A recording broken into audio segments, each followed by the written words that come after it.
All right, we've had a wonderful day on the water and now it's late and we've just got the fish cleaned and it's time to cook.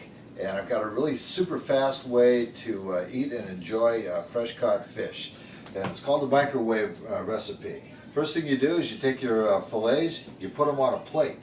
You salt and pepper them and add some real lemon juice just to kind of, keep the fillets nice and moist. I like to add a little parsley.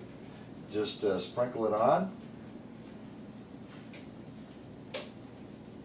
Okay.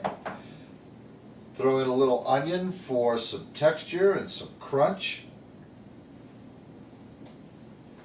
And then wrap it up. Put it in the microwave. Okay, so now we've got the fillets wrapped up. Put it in the microwave. We put it on high for about a minute and a half.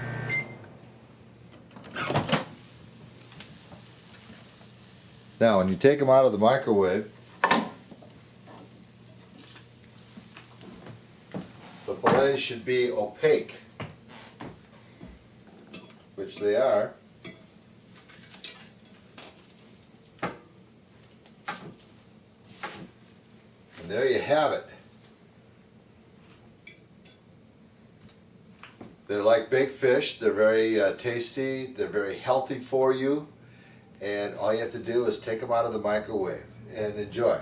So to recap, place the fillets on your plate, season them with lemon, salt and pepper, parsley, put a little onions on them, wrap them in saran wrap, stick them in the microwave for a minute and a half, take them out and enjoy. Hot.